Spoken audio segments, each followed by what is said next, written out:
or something. And then question for you guys. I wrote some down. Marina status. So when you guys like dock, is there a whole like social pecking order? Do people look at the size of your boat? Do you bump into other YouTubers and compare sub counts? Like, what is that like? Boat people. We haven't bumped into any other people that had a YouTube channel that are sailors. There's a fair few around now, though. Yeah, there's a few kicking around now, which is good to see. Yeah. But the like marina politics and dockside, pecking orders. Absolutely, it's pretty funny. Yeah. Like there's some people with. It just tends to the people with the huge expensive boats tend to congregate together. I wouldn't say that they're any better or worse. They're not particularly snobby, but they just tend to sort of congregate. Yeah, they don't want to hang out with Yeah. little boat people. Well, The you're Nah. 44 foot is on the like.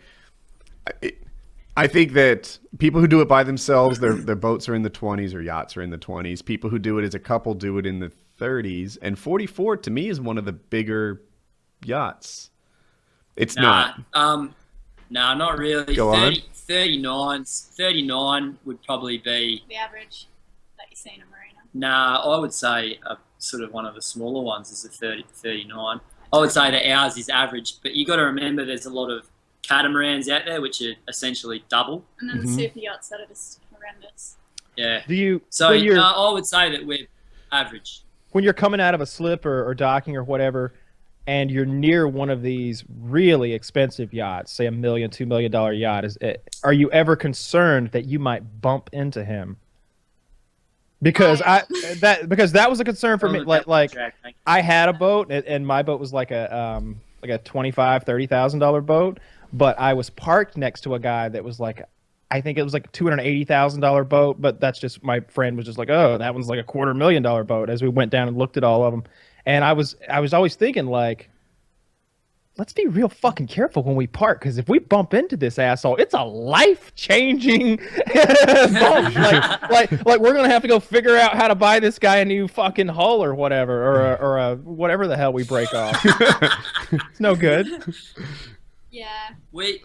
You're gonna think that I'm exaggerating, but the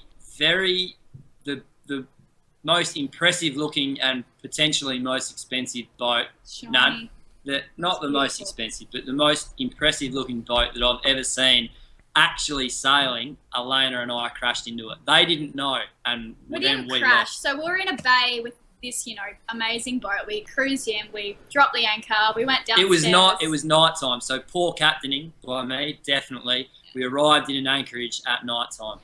Went downstairs to, make some food. It had been a hard sail, and then we heard this like sort of tapping. No, we tried to tap. anchor like 8 times. Yeah, it took us 8 times to anchor, but anyway.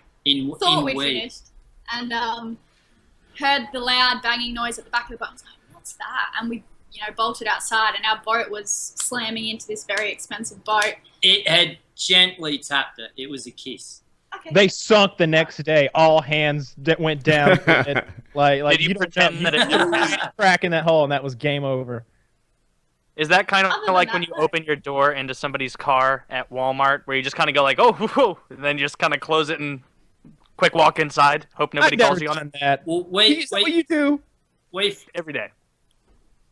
Scumbag. we fired up the engine and drove off and dropped the anchor again. And I was thinking, like, what's protocol here? What's the correct thing to do? And I looked at their boat and I looked at our boat, and I was like, I think that if we scratch them, they're going to be okay. We scratched it anyway. Yeah. There was no point going and waking them up.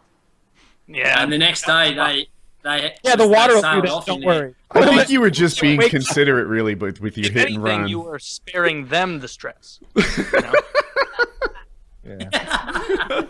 Hey, But yeah, so we do sort of frat around. you guys on the boat, you divide the work among gender roles mostly, right? Like she does overwhelmingly most of the cooking.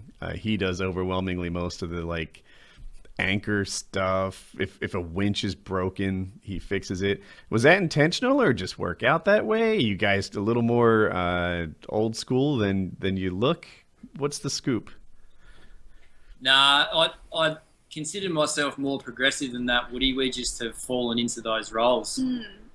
like when I first got on the boat, it was a real struggle to figure out who does what and when. It was like, do this, do that, and like, you know, when something bad. No, I don't mean just you. It was me What a yelling as well. jerk. But when you're in I don't mean just you. He's the only other person on the boat.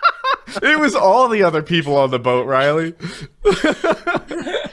Guilty as friggin' Alfred. So yeah, we just had to designate jobs so the yelling wouldn't happen again. And you know, if he forgets to do something, I'm like, oh, you forgot to do that. And then if I don't do something, he's like, oh, okay. And it's a lot friendlier and works. All right.